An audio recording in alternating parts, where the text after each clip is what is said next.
Welcome to this podcast of CityMusic Cleveland. I'm Eric Kisch, and my co-host is Jim Merling. And our special guest today is Tessa Lark, who will be the soloist at the first CityMusic Chamber Orchestra concert since the COVID lockdown. And that's going to be at the end of October, and Jim will tell you lots more about it. But we're thrilled to have Tessa with us from New York City by medium of Zoom. And so this is a warm welcome, and we're looking forward to having you back in Cleveland. Tessa, as many of you may know, had already done many concerts over the years with CityMusic, having played the Dvorak Concerto, the Beethoven Concerto, the Brahms Double, and memorably, the John Corigliano violin concerto based on his soundtrack for the film The Red Violin, which CityMusic presented for Corigliano on his 80th birthday. And that was a real triumph. And then, sadly, COVID hit and it was a lockdown. But now we're open again. Tessa, welcome. And it's great to have you back in Cleveland. I guess my first question to you is, with the lockdown, which was unique in the history of music in the world responding to epidemics, all performing arts shut down all over the world. Yeah. And musicians whose livelihood depended on performing were suddenly bereft. How did you cope?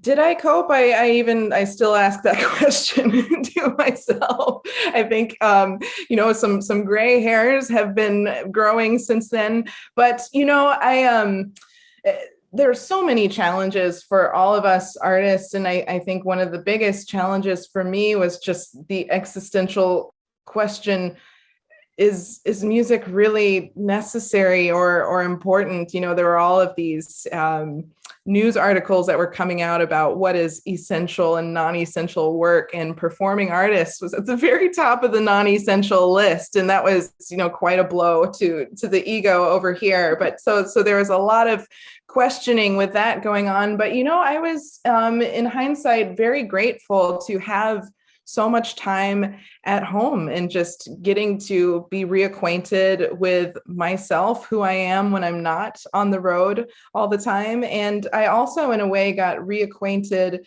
with my violin with a more childlike curiosity and sensibility towards it. Of course, it's my bread and butter and it is my job, but it was interesting to have a few months there to myself with the violin and just reconnecting with it. Did your style of playing or your approach to playing change as a result, in a sense, of you having the opportunity privately to, in fact, reinvent yourself with your instrument? It's always changing. I guess what changed the most are my life priorities. And in that way, the music and the repertoire that I'm playing has changed a little bit, just because I'm more passionate now about composing. For example, there was suddenly time to sit with music and study it in a different way. So I've started writing my own music for violin. I just continue to grow more passionate about commissioning new works, playing works by living composers, as well as playing different styles of music. I really I've been spending more time working on my improvisation chops in jazz and in other styles of music. But I think for me in our household, my fiance, Michael Thurber, is also a musician. We were incredibly lucky because he had just a few months before lockdown in January won a grant that allowed him to invest in an at-home recording studio in New York City.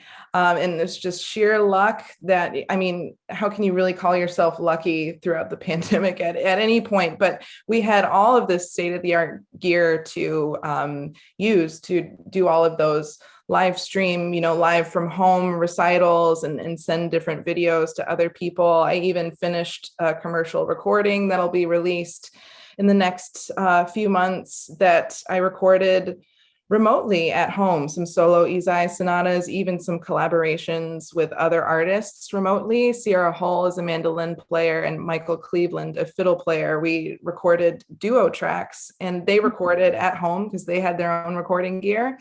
And I recorded with them in my New York City apartment. So, there were a few months there that were really scary, and just wonder, with how fragile the industry is and with how much we do rely on in-person interaction, what is this and what is it going to be? But quickly, Michael and I became busy with these remote recording sessions, which was really a godsend.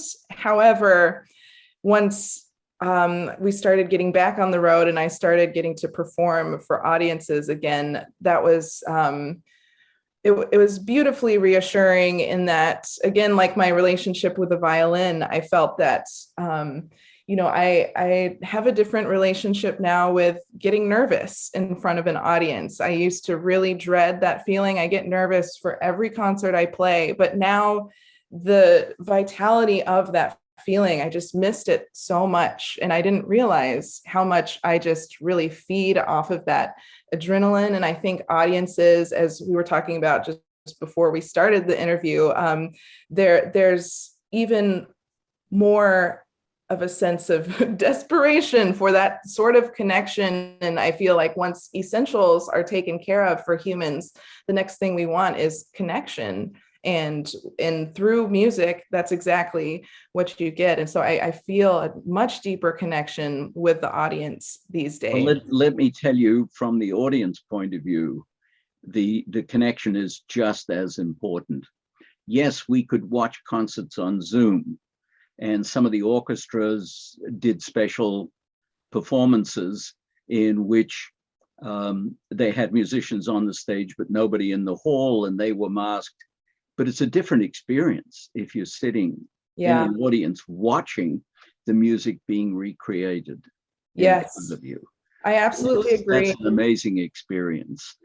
Let me just finish by asking a question that has always intrigued me with you and with another violinist who's also played with CityMusic, and that's Rachel Barton Pine, who, when she's not playing classical music and doing phenomenal recordings of little known compositions by relatively little known composers, and has really done some amazing work.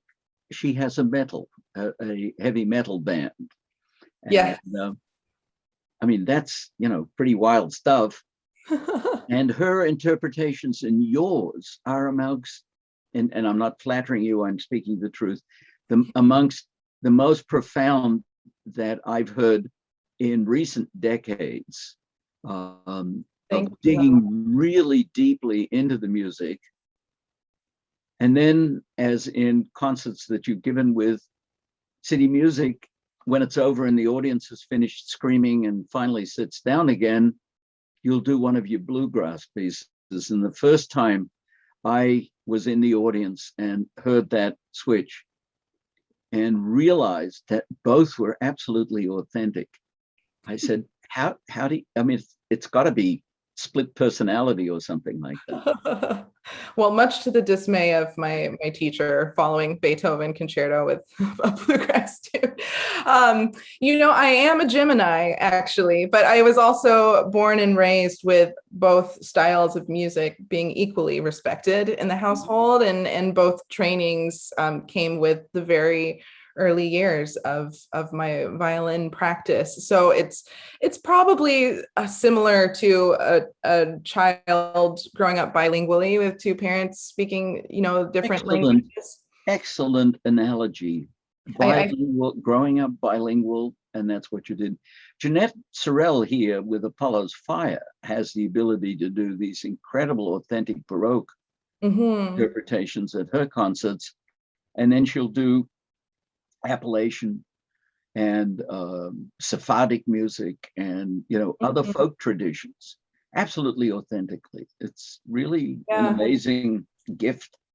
Yeah, I've actually found this odd connection between Baroque players, historically informed performance, as well as modern player. The two seem to go hand in hand, and it just seems ironic, right, that the very earliest music also relates to the most modern, but it seems to be the direction that a lot of music is going. And the other irony of all of this is that if somebody likes to play historical type performance, but also modern music, some of those folks tend to also be composers, improvisers of sorts. And that's actually the most old school way to be. That's how Bach was, Mozart, Haydn, all these guys were player, composer, performers, and improvisers. So it's just absolutely fascinating to me that the way to actually be the most eccentric artist right now is to look to the very, very past of classical music, to all of these old guys wearing the white wigs, which you would think is kind of counterintuitive, but that's really fun for me to think about. And the other thing I would just say about my life with different styles of music is there have been so many artists that this quote has been attributed to, but there are actually only two types of music. There is the good kind and the bad kind, and I only play the good kind. So that's Duke kind Ellington. of how I approach it. Duke Ellington said that. Yeah, Duke Ellington, and I know there's some other composer who had supposedly said it at some point, like Respighi or who knows, but it's a great quote. And I feel like for me, if the music is great, I'm curious about it, and I'm going to want to know its origins, its histories, and I'm going to want to do it as much justice as I possibly can. So I don't like this term crossover, really, because I'm not trying to cross things over. I'm just trying to respect all great music that's out there. And you see it as a continuum. I do. Going back, as far back, say, as Hildegard Bingen in Yes. the 11th century, and it's a continuum. Styles change, forms of composition change, the orchestras, the music changes, but there is a continuum of the musician and the audience, and the two shall always happily meet.